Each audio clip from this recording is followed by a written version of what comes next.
Hello, it's Etharal here, and today we are back with the second one of our Stellaris Galaxy Divided or Star Wars mod. There's been a complete overhaul using a specific map as well, so it's not randomly generated, and we have been playing as the Sith Empire, looking to try and do what the Sith Empire in the actual storylines, because good must always beat evil. We are trying to do what they've never been able to do, and finally, once and for all, crush the actual Galactic Republic. That's the one, not the Galaxy Republic, and their most hated enemy, the Jedi. So we have been trying to expand out from Korriban. It's a thing that I have discovered is that, I think it's safe to say, that the start for the Sith Empire is not the greatest. There is not a lot of options. It's quite a, difficult going one, but we are expanding. We do have a fair bit of options in terms of what we can do to look at different resources and what we can do to sort of get extra mining and gold and things like that. I think it's safe to say we're going to be reasonably comfortable on that side, particularly up in that northern area. There's a lot of energy credits that we can get from up there, and we can then funnel those into the Empire as a whole. I do really like as well this sort of general traders mod and everything, where you can just see sort of the NPC traders going around. It really does help the actual game just feel just that little bit more alive, and just everything's a little bit more active, which is really, really nice touch, and something that I really think that they've done a good job on deciding to do that one. So here we're going to try and expand as much as we can, claim up this area for the Sith Empire, so that way the Sith have got this good solid chunk of area that we can actually get to. We're at the minute we're trying to get Athis Prime, our second colony, so we'll finally be out of the first system that we claimed, and we've gone pretty far to the north to actually get a new area. There is a lot of options we can sort of go from here. We are quite limited in the fact that you do have to go along the hyperlanes in this game, which is something that I haven't used before. I tend to stick to warp when I've done the Tau Let's Play games that I'm running at the minute, and in just the general ones that I play as well myself, I tend for the wormhole or the just standard warp drive. Lets you go anywhere, gives you a lot more freedom. With hyperlanes here, we're a lot more trapped as to where it is exactly we can go, and if there is like particularly in the early game where the enemy, sort of the NPC fleets, are stronger than you, and they are really quite a big sticking point. In this situation, they are pretty much bottlenecking me and preventing me from being able to expand maybe as quickly as I would have been able to if, say, I'd have had a hyperdrive style people or something like that, basically. But that's, I mean, it's not terrible. It could be still a lot worse. There is still a lot of options for what we can do and where we can go, and that is something that we are going to take on board here. We're going to continue to explore out in this area. We're just sticking, unlike with the Tower one though, I'm not going to be looking at, multiple science ships. I think because of the way that the hyperlane's bottlenecking works, to be honest, having multiple science ships at this current stage in the early game, I normally do like to get an explorer science ship. When I'm playing 4X games, I like to get an extra one and just explore as quickly as I can, really, and then really do a focus Empire from that when I've got all the information and options that I need. But in this one, I'm going to stick to just one science ship for the minute until we manage to comfortably blast our way through enemy ships, and then we can start looking at actually maybe getting a second science ship or a third science ship. We'll see how that one goes, but for the minute, that is the situation that we're going to find ourselves in. We're going to keep into this, and we're going to focus on building up the Sith Empire more and really sort of consolidating. I think this one, just because of the lack of exploration that we're going to do, or, well, not the lack of exploration, but the limited options that we have for exploring, I'm going to try and keep this empire really dense, really tightly packed, really squeeze every value that I can get out of every single planet, just to make sure that, we're getting the most that we possibly can. I think I'm going to possibly as well have a look at not colonizing red planets or orange planets. I want to try and maybe, terraform those into planets that are going to be better suited for us, so the arid and the desert sort of planets. I think that's something I'm going to try. I've played around with a little bit in the past, and just to try and make things as absolutely, as beneficial as possible for our people, make sure that we're working as productively early as we possibly can. I think it's an option that we can do, and it's something I do want to focus on and keep trying to do, and we'll see how that one goes. I may change that idea around a little bit as we do go, but for the minute that's going to be the focus, to just get these ones, get some mining stations built up, be getting all those credits, get all that research, and then we're going to look at later game, we're then going to be turning these planets into something that's actually going to be more habitable for us, something that we can use a little bit better and a little more efficiently. Now here though, I am it's a little bit, like, obviously as I mentioned, I'm a bit bottlenecked at the minute, and I think I'm really in a situation where I can't do all that much.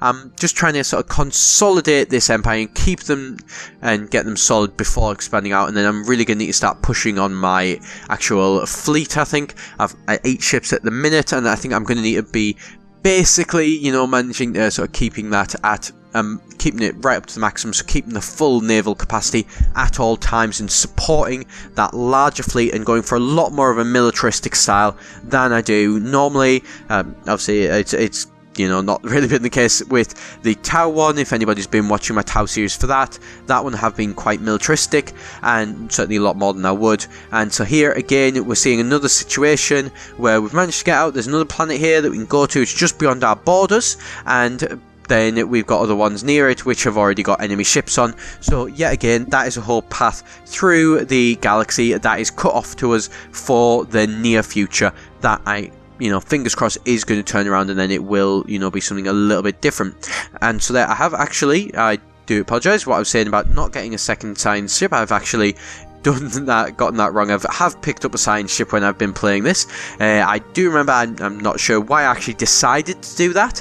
It was probably not the most efficient use of my resources. I mean, I can get a scientist on there easily enough. I've got more than enough influence. I'm not really able to use my influence very much at the minute, but I think it's something I maybe shouldn't have done, and maybe, well, not that I shouldn't have done, but that I didn't need to do. That extra science ship is not really going to be something that is really going to be benefiting me as much as I would maybe have, would maybe like it to. But I'm going to send it out a little bit. I'm going to have a look. I'm going to see if I can try and find another way and maybe split them off in 2 separate directions a little bit and just speed things up maybe.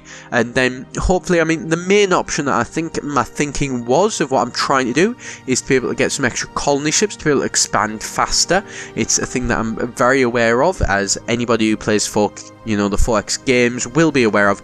You need, in that first early bit, you need to be expanding it really as quickly as you can, or you need to be really getting really dense and really well defended and really good position. And that one, we don't really have that option. We're going to keep everything nice and densely packed, but we don't have that killer star system that's nearby that we can sort of hinge our whole strategy around, which, if you're going to keep, I tend to find, if you're going to keep a densely small packed empire, you need that actual star system or that planet, which is just, that is the one. It's amazing. It's got all the stuff you're going to possibly need, and then you can hinge around that and sort of pivot off that one to be able to actually expand into the other areas. It's like I say, it's not something we can really do. The Korriban area, it's got, Drome and Cass nearby, it's got Zyos, it's got Athis nearby.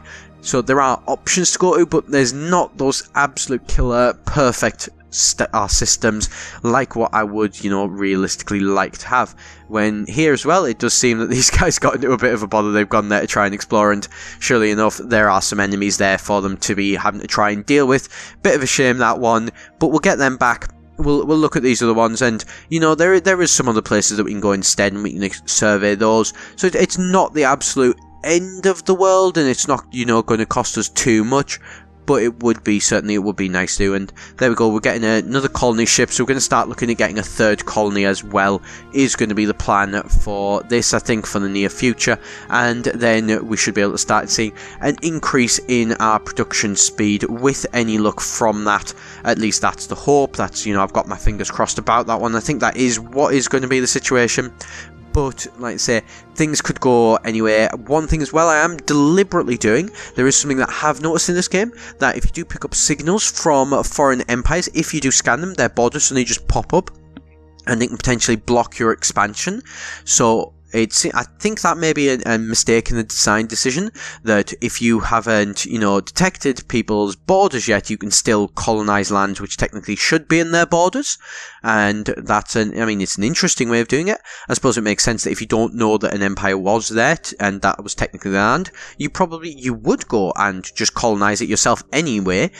But it's something that's a little bit, it could be done a bit better. And I think it is something that in this game, what I'm deliberately doing, the Sith Empire were very much, in the Old Republic era, they were very, very isolated. They didn't talk to anyone. They stayed very internal. And then they just kind of sort of exploded out onto the scene, with the... I can't remember who it is. Was it Freedom Nad or Nagasadao or somebody along those lines, before the Emperor and then the Knights of the Old Republic games. This is back before even the Knights of the Old Republic games. They went off to Korriban, they built up this empire, they used their Sith and their Massassi warriors, and then just kind of exploded onto the galactic scene, and then they all fell apart, they all failed, and that all went horribly wrong and ultimately collapsed in on itself, as the Sith want to do. Power struggles, basically. I can't remember which one it was. I'm sure it's either Freedom Nad or Nagasadao, if anybody knows which guy I'm talking about with, I think it's the Hyperspace Wars. If anybody knows which one it was, please do leave it in the comments below. But they did that, and then they collapsed in on themselves and all that sort of stuff. And then the Emperor, as he was just known, I do know he was a Darth something for the Old Republic, the MMO. He did the exact same thing. He ran away, he hid in Dromund Kaas, he built up this empire, and then suddenly exploded out on the scene again, started this massive war with those, and which led up to the end with the Treaty of Coruscant from the Old Republic game, which after that is just where the actual MMO storyline kicks off. If anybody hasn't played it, would really recommend it. It's a really nice storyline, and it's just, it's Bioware. It's, nothing more needs saying really about it. The story is amazing and is a really good fun one, and I'd recommend it certainly for anybody who does like Star Wars, if you haven't already, although I imagine that you probably have already heard of that one, I'm sure.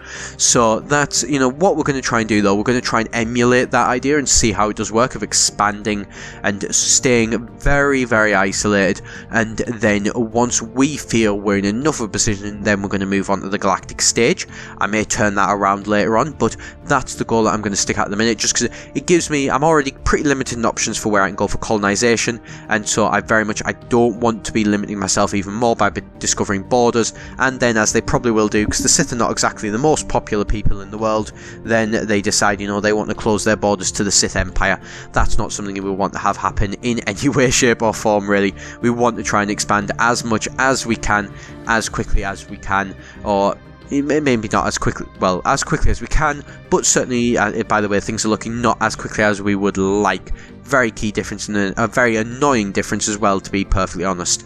So here we're just going to have a look though, we're having a look at trying to improve our actual capital a little bit, increase the food production. Seems a very, very strange one, the idea of food production on Korriban, but I suppose, the Sith, the actual original race, not the Sith Empire in terms of Force users, they were purely on that one planet, and it wasn't until the Dark Jedi arrived that they started expanding out into the stars. So there must be, arable land on the planet, obviously, but it almost seems strange when you go into any of the games and you see what Korriban does just look like. It's basically just a desert world, so having arable land there does seem like a bit of a strange one to me.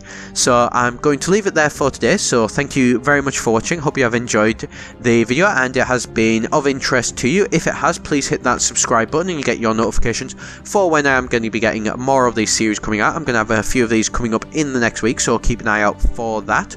So thank you very much for watching. I've been Etharal here at eGen, and I shall see you next time.